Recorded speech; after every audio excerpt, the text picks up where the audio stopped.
Hi, it's Robbin McManne here. I'm a parenting expert. I'm also the mom of two teen boys, one of whom is a really challenging kid. And he has really brought me to my knees in my parenting and really challenged me. In fact, I would say it's been the biggest challenge of my life. And I am here today to talk about ADHD, ODD, which is Oppositional Defiance Disorder, and also OCD, which is Obsessive Compulsive Disorder. All three things my one son has, and I know how difficult it can be to parent a child through this. And I want to give you some tools and strategies to help you survive this time in your parenting and thrive in your parenting. I don't want you to lose yourself while you're parenting and raising your kids. So I'm here to help. And in fact, that's what my channel is all about. My channel, Parenting for Connection, is all about giving you those tools and strategies and solutions, really the things to say when you're stuck, when you are parenting your difficult to parent child who's strong-willed, defiant, has big emotions, has intense needs and intense behaviors. That's what my channel is all about. And I would love it if you would interact with my videos, to give them a like, to subscribe to my channel, hit that bell as well. That way you'll be notified every time I upload a video every week. And please do share this with another parent that you know is struggling too, another parent that you know has a difficult child. I would love that. And I would like to thank you in advance for that. So, when I do the work that I do, I work with parents from all over the world with kids that have all different kinds of temperaments, all different kinds of behaviors. And I want to introduce you to two parents that I've worked with, Doug and Heather. When Doug and Heather first came to me, they filled out a form to book a call with me to find out if I was a fit to work with them with their parenting. When I first met them, I asked them to describe where they were and what they were looking for in terms of their child, Cohen, and their family unit on the whole. Here's what they said. We want help getting Cohen to do what we ask and not hit us and be so defiant. Cohen doesn't act out like this at school and has even said he doesn't want to do it at home. Our other challenge is actually knowing how to parent without yelling and anger, but with love and boundaries. We want Cohen to grow up without having a childhood that needs healing.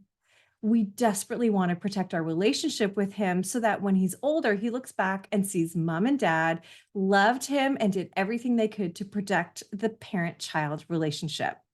We have tried it on our own for far too long and it doesn't work.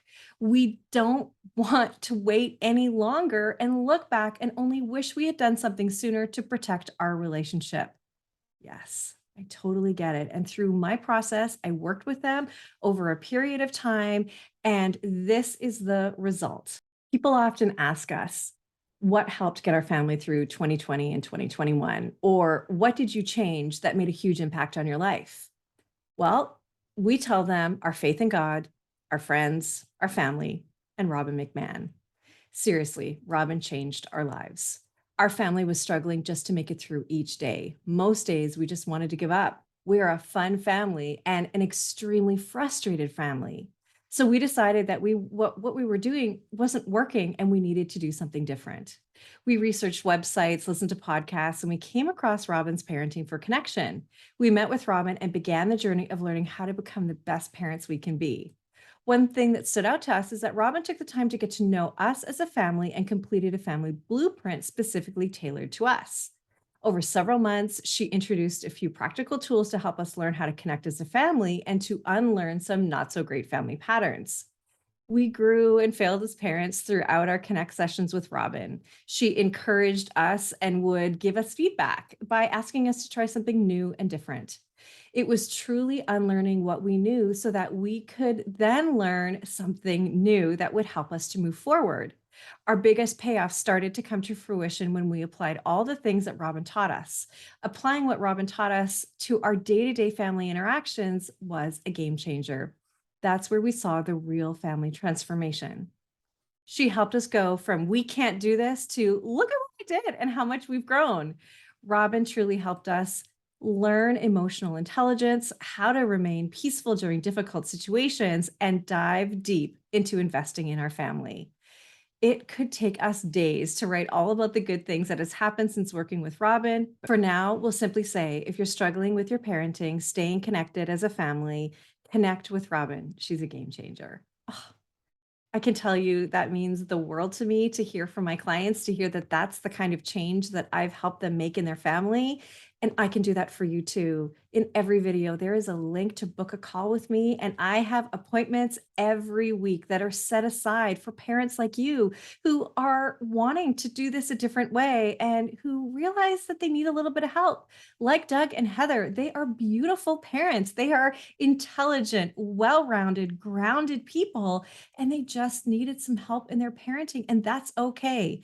And I would love to do that for you too. So check out that link in the description below. Book a call with me, and we'll talk just like this in a space of no judgment and of confidentiality. I can't wait to talk to you. So please book a call. All right. Now let's talk about ADHD, ODD, and OCD. First, I want to talk about ADHD. As many of you probably know, ADHD is one of the most common neurodevelopmental disorders of childhood. It usually is first diagnosed in childhood, but can continue on into adulthood. Children with ADHD may have trouble paying attention, controlling impulsive behaviors, and be overly reactive. There's actually three different kinds of ADHD. There is inattentive and distractible, there is hyperactive and impulsive, and then there is a combination of the two. So, how do you know if your child has ADHD? Well, according to Dr. Tommy Black, who is a counselor, a guest on my podcast, Parenting Our Future, he is also one of the masterminds behind the Choose Esteem ADHD app. And he says that your child has to show signs prior to 7 years of age, and those signs can't be related to other illness or disorders. And the signs that you're looking for is your child can't focus and perform tasks with multiple steps.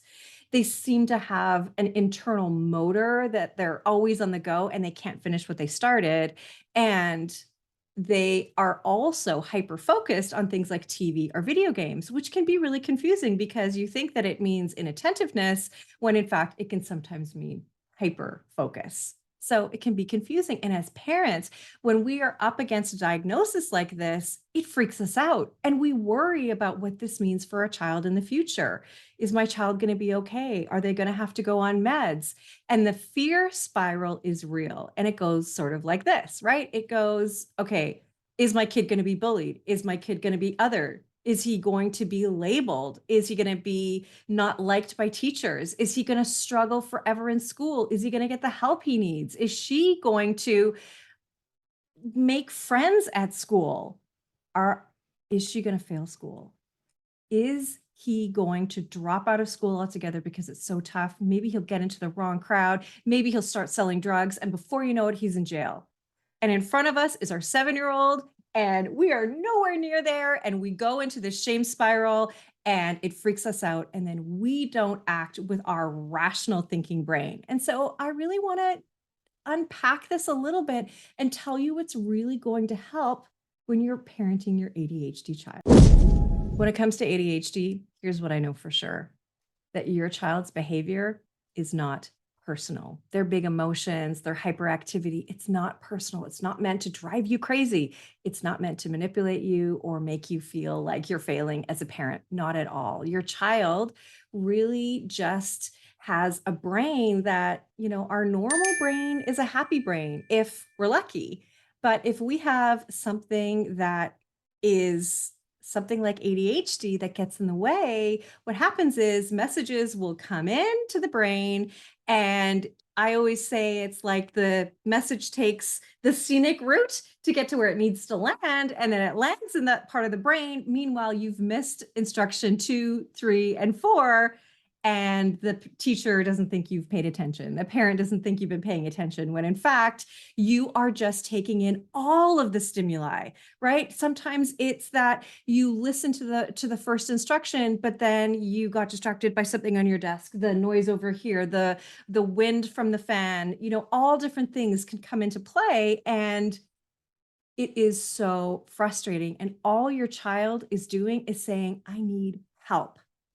And so I want you to see your child as needing help, not trying to manipulate you. They aren't. They really just need help. Our kids want to get along with us. They want to obey us and listen to us. And if they can't, then we've got to look at why. And if they have ADHD, there are things that are getting in the way. Their brain works differently. In fact, we really need to look at the brain as we do fingerprints. Everybody's brain is different. Everybody's brain works differently. And it is especially true when it comes to a child with ADHD.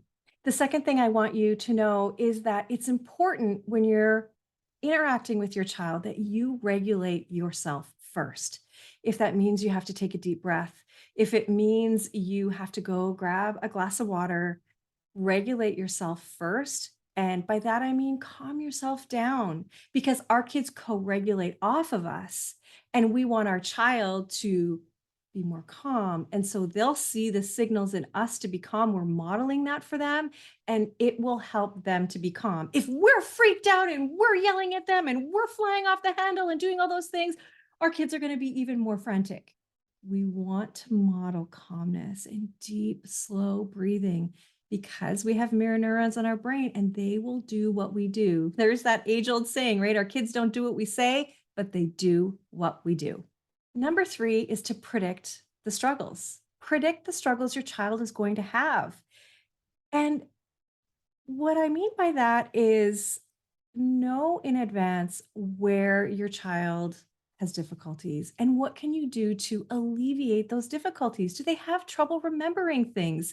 Do they have trouble staying organized? What can you do to help them? Many times parents will not want to help because they want their child to be independent. But I can tell you a child with ADHD needs that help. Those executive functioning pieces that are in their brain aren't working properly, right? Working memory and organizational skills, they just don't have them and they don't have them at their peak. So we need to support them. And that really does mean saying, okay, well, I know that it's sometimes hard for you to do this, which is why I did this ahead of time. And let your child lean into you as the big in control parent that you are, the parent that already knows where you are going to struggle. And I've already fixed it for you. I've already figured it out, right? It doesn't mean that they can't learn and try to fix their own struggles, but being that parent that can predict them so that you don't get into a big power struggle or a battle or it ends up being a big tantrum, it works so well. And it's really like an ounce of prevention is worth a pound of cure. And actually, I have a video that I'm going to tag at the end of this one about how to predict your child's behavior because it's actually a game changing strategy no matter what kind of kid you have. And it really helps you to feel more in control in your parenting and more confident as well. It is such a great tip, and I use it every day with my own kids. So I think you're going to love it. The next thing you want to do is understand that your child has limitations and avoid comparing them to other kids, even your own other kids, even yourself. It is hard for a child to have to feel like they have to measure up to somebody else who has a normal brain, who has a typical brain. And it's really tough sometimes on us when, in my case, I have a younger child that's more capable of doing some things than his older brother. And so you do want to go to compare and that sort of thing, but you have to honor that your child does have limitations and that's their journey. That's unique to them. And we've got to find in them the gifts, not just the limitations. And so avoid comparing them to other kids, to your own kids, to other family members' kids, and know that your child is not a measure of your worth as a parent. If your child is struggling, it doesn't mean you're a bad mom or a bad dad. It just means your child is struggling. So you've also got to watch the thoughts that we have about our child. Number five is to go slow and set them up for success. One of the things that I say all the time is that parenting is not an emergency. It is not. Of course, if your child is in trouble or is in danger or is hurt of some kind, yes, that's an emergency. But day to day family life is not an emergency situation. And so go slow. And that is really connected to regulating your own self, too, is take a deep breath. And did you know that not everything needs to be handled in this moment right now? You can come back to it. And when I say set your child up for success, if you have a difficult thing for your child to do, you want to write out the steps. One of the things that I love is ready, do, done. Here's what we're going to do. We're going to get ready. Here is what you need to do. And this is what done looks like. Maybe it's a sandwich. Maybe it's making a pizza. Maybe it's doing a book report. But that can really help them to understand the steps because they may look at done and think, I have no idea how I'm going to get there. So, setting them up for success with cues, with steps, knowing that you may have to repeat yourself every once in a while, that's okay too. You're really just setting them up for success and supporting them with where they are and where their brain is. And that's okay. The sixth and final suggestion that I have for you is to praise your child's process and effort, not the results. Results might not be up to your expectation, but if your child really tried, if the process was effortful, if their effort was good, and they are proud of the effort that they put in, then celebrate your child. Always praise effort and process over the result. The result isn't as important. And I always tell my own child, who also has learning disabilities, that school is not a measure of your worth. Your grade is not a measure of your smarts. You are smart in so many different ways, and school doesn't accurately measure all of the things that you're good at, all of the things that you're smart at, and the gifts that you bring to this world. And so many times, kids who have ADHD are always told what they're doing wrong, how they're bad at something, how their behavior isn't good, their emotions are too much, they won't stop this, they don't have regulation over this, they're always doing something wrong. We need to point out things that they're doing good, which is why I include praise and praising the process. Right? We don't want fake praise. We don't want praise as manipulation. We want to just give authentic feedback to our kids that says, hey, I saw how hard you worked, and that's awesome. Way to go, bud. Way to go, babe. I see how hard you worked. That must feel really good. You must be proud of yourself. So, if you have a child with ADHD, I'd love to know in the comments, how did you handle the diagnosis? And what's the hardest part about having a child with ADHD? I know there's many different areas where it can be difficult, and I'd love to hear from you on the parts that you find the hardest. I know for us in our family, homework has always been the hardest part, and we've been able to work with the teachers and the school to lessen the amount of homework that he has. Or if he does have homework, to do every other question, or maybe give him time at school to do it, because it creates a lot of chaos in my home, and we don't want that. We want our home to have as much harmony as possible. So take it from me, if you can work with the teachers in the school, it can actually create so much more harmony in your home if you don't have to have that piece brought home to you. Now let's talk about ODD, Oppositional Defiance Disorder. If you look at hopkinsmedicine.org, it says that oppositional defiance disorder is a personality disorder that is diagnosed in childhood. And children with this disorder are often uncooperative, defiant, and hostile towards their peers, their parents, their teachers, and other people in their lives. And they're often more harsh with other people than they are with themselves. And I'll tell you, my son with ODD, I've always said that he doesn't have the word okay in his vocabulary. He never says, yeah, okay, let's just do it. He isn't a go with the flow kind of a kid. Never has been. And I don't know if he ever will be, but for us, he isn't. And so one of the things that I've learned as his mom is that he is a no before he's a yes. And I just need to wait. Instead of getting caught up in the no and wanting to go into a lecture or being frustrated and, wanting to threaten or punish, I just wait. Turns out that I've noticed the same thing in my husband, who is wonderful and is also a no before he's a yes. And that's very different from the way I'm wired. So it's easy for me to get upset about it. But I have learned, since you can't change other people, you can only change yourself. I've learned a new way. And I hold myself accountable to that new way, that no, it's not worth me getting upset, taking it personally, yelling, or saying to myself, this is some kind of an emergency that I need to solve now. No, I just need to wait. Sometimes the wait is long. Sometimes there's a little bit of arguing. But what I always say to my son is, what are the questions that you have? Because you're saying no because something is going on. And usually he has made an assumption, and that assumption is not necessarily correct. Maybe it is, maybe it isn't. But one of our family values is open mindedness so that we just can be open minded instead of closed down because we may miss some really great experiences. So it does take a little bit of effort.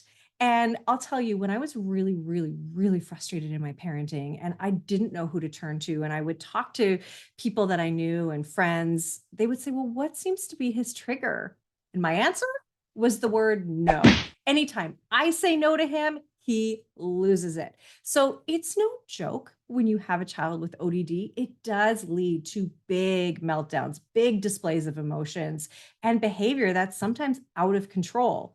And the thing with ADHD, when we talk about ADHD, it often comes with a friend, and ODD can be one of them. And when I say a friend, I mean comorbidities. So there can be other things that are diagnosed along with it, like OCD, like Tourette's, for example, and ODD.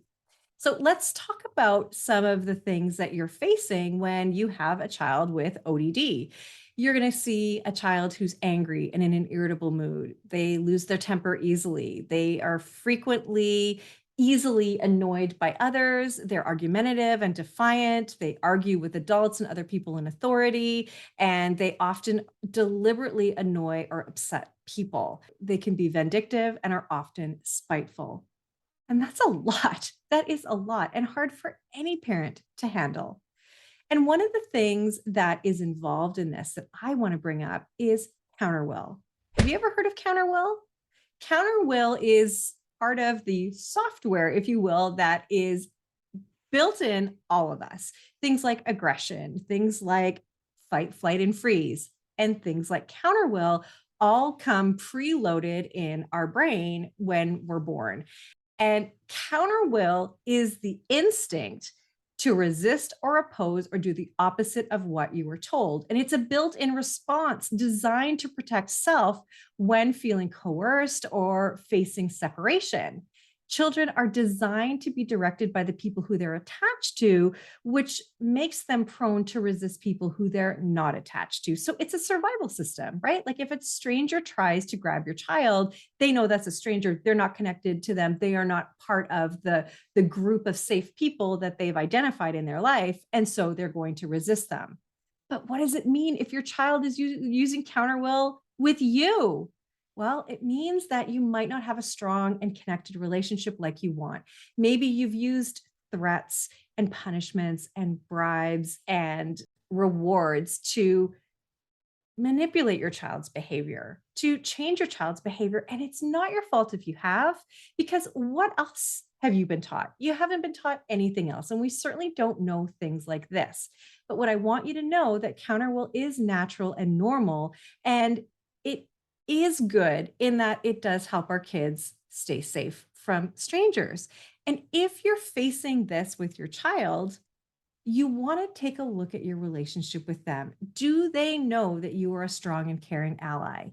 Do they know that they can come to you at any time, even if they've done something bad or wrong or naughty or they got in trouble at school? Do they know that they can come to you without being embarrassed or shunned or criticized or punished? That they can just come to you and you just say, "Hey, I can help you work it out." If they know that they are safe in that, that they're not going to be repunished or they're not going to get a big lecture and told all the ways that they did it wrong, all the ways that they have failed, they're going to be more likely to come to you and talk to you when they have something important to tell you. And the way I look at counterwill, and I think of this example all the time, and I think of it with my husband. And I think, I'll say to him, like, "How come you don't buy me flowers very often?" And then he starts to think about it. And then literally just me saying, "How come you don't buy me flowers?" Or "I would love it if you bought me flowers." It kicks in his counter will. And then he's like, "Well, now I don't want to buy you flowers. I want it to be spontaneous. But now that you've said it, I don't want to do it because now it looks like I'm doing it because you told me to do it." So he feels manipulated and he feels coerced, right? Does that make sense? Because that's how I see it. It's like, I'm going to do the opposite of what you tell me to do just because you told me to do it. And I want to do it on my own. So we want to look for those counterwill deadlocks and those counterwill battles and know that we can soften that when we just say, huh, how come? It's your invitation to get curious. It's your invitation to do what I do and say, do you have any questions about what we're about to do? What are you thinking? Yeah, you're saying no right away. I hear that. You don't want to do the thing. How come?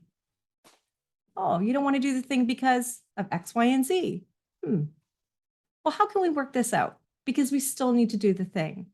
So, really listening to your child, connecting with them, honoring their thoughts, their words, their ideas, their opinions, listening to them. It doesn't mean you change what you're going to do or what you're asking of them, but it means that you're willing to listen to them, repeat back what you heard them say, and then say, hey, you know what?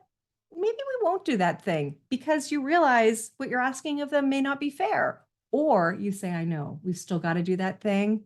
And it can be hard sometimes. So you either give them empathy or you create solutions. That is a huge, huge secret trick that you can use to really help you through the counterwill frustrations and the ODD frustrations. All right, let's talk about OCD now, obsessive compulsive disorder. OCD, when it's diagnosed, is serious and it can be debilitating. And I say that because I know that a lot of people will say things like, oh, I'm so OCD, I have to make sure everything's right in place, or I'm so OCD, I have to make sure my kitchen is always clean. Maybe that's a little bit of OCD, maybe it's not, but it does not do justice to those who suffer with it and who find it debilitating and it interrupts their life. And this is really what we faced and are facing with our oldest son. He has learned to cope with it better and has some medication that helps him as well. And we've done some intensive therapy as a family and with him to help him through this. And I can tell you, it has disrupted his life in ways that I never could have imagined.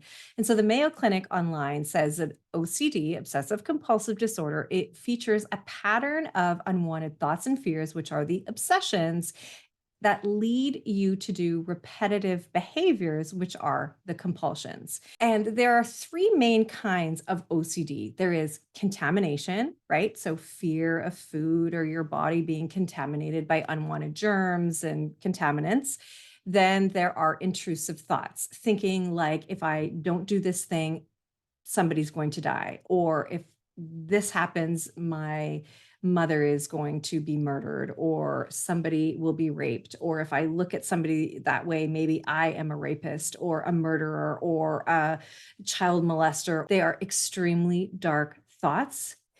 And people with OCD, those thoughts are the obsessions and the compulsions of the things that they do about. So when these intrusive thoughts come, the thing about somebody with OCD is they are the least likely person to do them because they're so afraid that that might be them. And that's where the compulsions come in order to deal with those thoughts. They sort of make a deal with themselves. If I do these things, then I won't be a rapist or a child molester or a murderer. And so the other one that there is it's just not right, that it just isn't right. And that happens to be what my son has. It's just not right. And so that can take any form. It can, I'll tell you how it's showed up with our child. For the longest time, the biggest one that he had was nothing could touch the top of his hand. So I would inadvertently touch the top of his hand and he would immediately have to touch mine back. And sometimes it was sort of like one of those like almost comedy routines, like, oh, I didn't even mean to do it. Or I would say like, okay, okay, okay. And that was three, not an even number. And that would bug him. So he'd say, you need to say okay again. So then I would say, okay. And I would resist it too. I'd be frustrated with it. Like, I don't want to do this. There were times where he'd have to hold my hand a certain way when we were out. And I love it. And I also grew to not love it. It was hard. And there are things that he would have to say. We had to say goodnight a certain way. We had to use the words that he would choose, not the words that were correct necessarily. He would become really obsessed with our dog as well. And it was a lot, from the volume on the TV to the way we said things. It seemed like there was always something. And it can be really difficult. And what OCD is really driven by is anxiety. It's really an anxiety disorder. And what we know is that people with OCD, they have those intrusive thoughts, they have that contamination, or there's things that are just not right. But we all feel that way. They just feel it more intensely. And you can't just tell them to get over it. You can't just tell them, don't worry about it. They can't. And it is a way for them to cope with anxiety. And what we need to teach them is that anxiety is like a wave. And we just need to think of them and they need to think of themselves as like a surfer who's just riding the waves of the anxiety. The anxiety isn't necessarily going to go away because, like the other things that we're born with, anxiety is a warning system. It's there to keep us safe and alert us to danger. And so we feel anxious if there's danger coming. But in today's day and age, there isn't a saber-toothed tiger out to get us. So anxiety is really misused because we use it in day-to-day family or day-to-day life interactions. And so one of the things that you heard me say is, for example, my child would say, I couldn't say things 3 times. And I don't know why. I just seem to have a habit of saying things 3 times, like no, no, no, or yes, yes, yes, or okay, okay, okay. And he would make me say the word again. And at first, we didn't think much of it. Okay, I'll just say it again. And maybe I would say, okay, I'll say it again. Then he'd say, okay, now you have to say it again. Because then I said it. And then I had to say it again. And then I had to say it again. And we would just go on and on and on. But what we found out is that those are family accommodations that, unbeknownst to us, being well meaning, we were making it worse by accommodating the OCD. And we really need to look at the OCD as fighting against it, right? That the OCD is the villain, is the problem, not the person with it, but the OCD is the problem. And so I would recommend that you do get some professional help with a therapist, with a psychologist, psychiatrist, if your child has OCD and it is disrupting their life. That's really how we know that it will just, how we know how bad it is if it does disrupt their life. And getting professional help is really, really important because OCD can show up as unwillingness to cooperate or rigidity or inflexibility. I had some clients where they had a child who had a special seat on the sofa, and they would get so mad at him when he would freak out about somebody sitting in his spot. Well, that was his OCD. He couldn't handle somebody else sitting where he had to sit. I don't know what his internal thoughts were. I don't know all the ins and outs of his OCD, but I know that they wanted to punish him. And so what they would do is they would take away his iPad or they take away the Xbox. And that was just making it worse. That wasn't helping at all. So they're really adding punishment, a layer of punishment to the issue that's already there, not solving it at all. And it became this big tug of war within the family where this poor kid was being punished for his obsession and his compulsions. And so we do need to get really curious when our child shows these kind of behaviors, that it isn't unwillingness. It's just that they don't have any other way to cope and they need to learn new coping skills. And so cognitive behavioral therapy can be really helpful, but your doctor and healthcare provider can help your child with that. And sometimes OCD comes in ways that you didn't expect. And I want you to know that if you need some help, that it's okay to need help too. We were really lucky to be a part of a group program that happened to be right in the midst of 2020. It was an in-person that went online, and we were able to work with our child in a group of other kids through our children's hospital here. And there was a parent component of it because the way parents show up is really important in the way they handle and help their child deal with their OCD. If one person has OCD, it affects and impacts the whole family. Because if that child is loud and intense about their OCD, you can't help but be caught up in it. Because with OCD comes OCD rage. And that is really difficult. And our child has had massive rage episodes where it will go on for hours. He has threatened us, he's threatened to hurt us.